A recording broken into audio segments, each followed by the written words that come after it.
their main event of the evening is everything that is wrong with whatever it is that they're doing and could have easily been taken care of if anybody had control over this thing. But there's a lot of moving parts.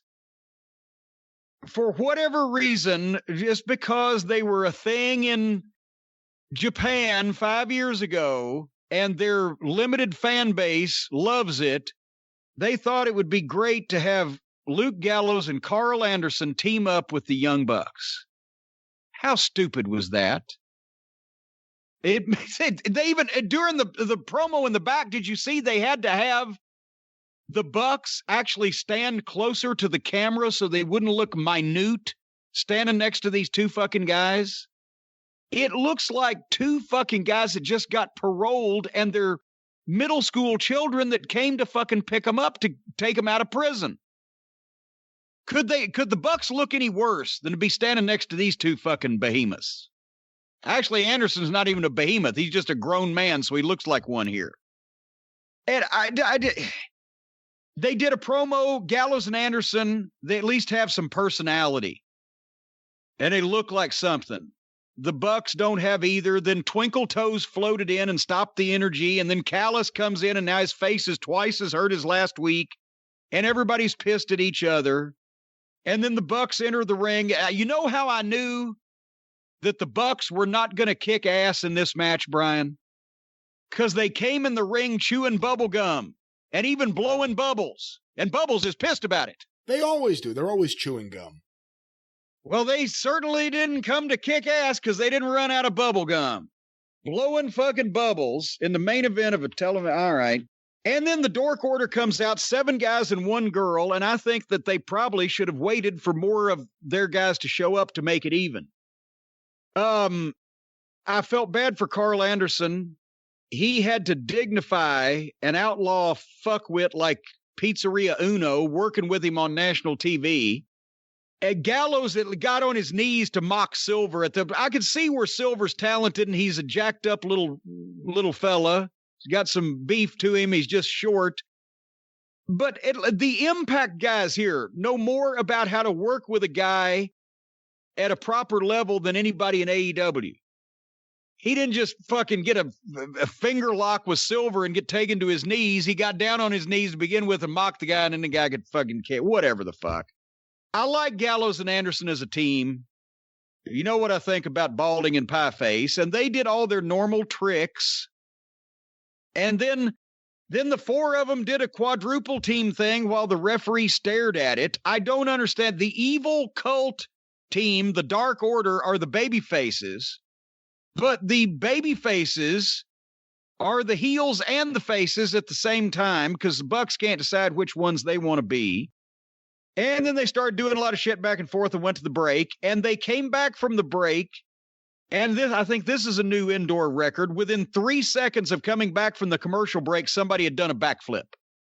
And then everybody but 2 guys were on the floor, and Silver beat everybody up, and Balding Twink went to kick Pizzeria Uno. I'm not making this one up. I bet you saw this. Jackson goes to kick Uno. Uno catches Jackson's foot and hands it to the referee to hold so Uno can give the fucking guy a neck breaker. Then Pieface came in and Northern Light suplexed fat ass Uno and John Silver at the same time. Like that could be in any way done. Silver, who just beat up everybody at the same time, and then this fucking little grade school child fucking takes him and fat ass over together. They hit Matt Jackson at one point with a series of 5 strikes and moves without even letting him take a bump. And then they hit a double team off the top on him. And that was done by 3 or 4 different guys, and it was a 2 count. And then Balding Buck did some more dives. Why don't they just show reruns, Brian? They could just rerun this show. It's the same match every week. They could save a lot of money.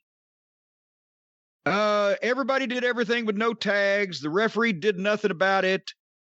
This was the phoniest looking Meltzer driver in history by the Hardley Boys. And that was it. Boom. And then Matt did a promo where he gave some convoluted stipulations for the battle royal they've got coming up, where they might win and get to pick their opponents. But we're not sure because he didn't finish because Felix ran in the ring, 1 against 4. He just runs in the ring and by himself, and he gets his shit kicked. And then Moxley comes in and makes a save. But then Twinkle Toes comes in, but Moxley drops him. And they left Gallows and Anderson, as big as all these guys together, on the floor selling. And Olivier's on his face in the middle of the ring. And Moxley, why are all these people mad at each other? Because of bad booking. That's what I saw. Because of bad booking. That's why they're all mad at each other. That's what I saw. There was great stuff, and then there was shitty stuff. Yeah. I can't really add too much to that. I mean, I think the whole booking with Omega, with Callis, and the Good Brothers, and the Young Bucks has been really poor. A few weeks ago, didn't the Young Bucks get burned where they thought they were going to team up with Kenny, and instead the Good Brothers came out? But somehow now they're all teaming up again. Well, but they're still bickering. They're still bickering. Boy, that Good Brothers promo backstage. I hadn't seen too many of their promos, and I hope I don't see too many more. Not very good. But look, we got Jungle Boy and Dax. Yeah. They did the biggest disappointment about the whole Cody thing was no Jade Cargill. She could have made that at least a funny segment. Yes. You were waiting for her to come out. That would have been a corny award right there. Oh, if she would have just confronted Arn or just whispered something to Cody. Just anything. Anything she does is fantastic. But hey, I think they need to find wherever Linda Miles is and do the fucking evil twin deal. Oof. I wouldn't wish that on anyone, even AEW. I guarantee you, when we see Jade Cargill, if she's as good as Linda Miles is, I'll admit I was wrong. I got a feeling she's going to be spectacularly bad. What do you think will be the worst thing? Just the basics, like the locking up and trying to go for a headlock? Or do you think she'll try some high spots and not be able to do it? I mean, she is an athlete, so I'm guessing she has a leapfrog down, maybe even a drop kick.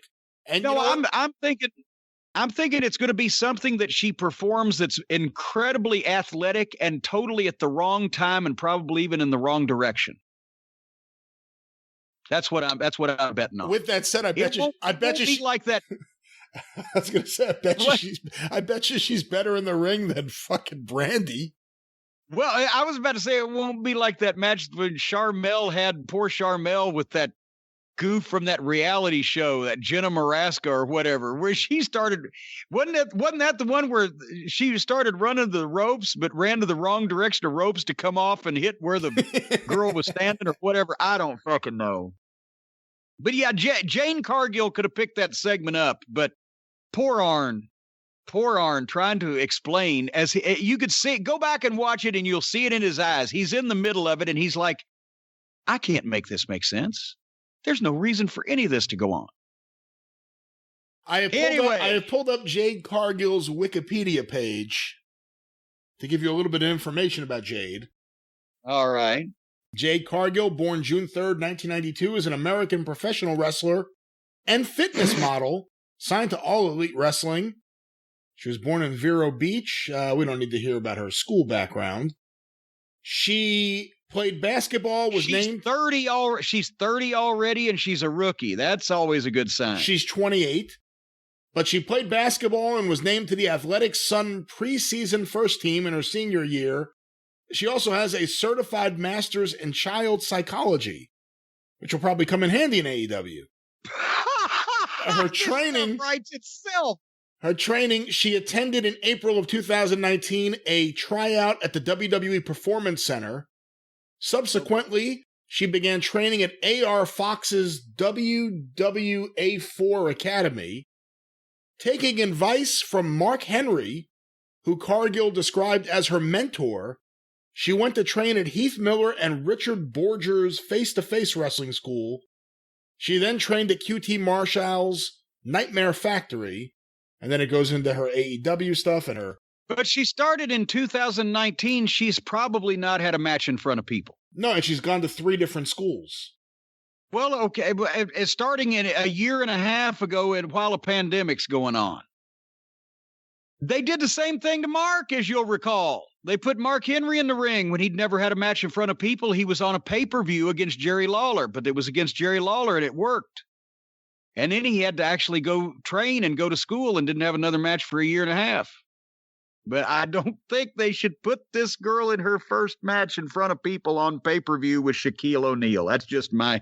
But hey, who am I, right? What if she proves you wrong? What if she goes in there and it's like, holy cow, like Ronda Rousey's debut, like just amazing. Then I will fucking die laughing and put her over, and you'll crow about it, and I'll never hear the end of it, and her promos will still suck. That's what'll happen.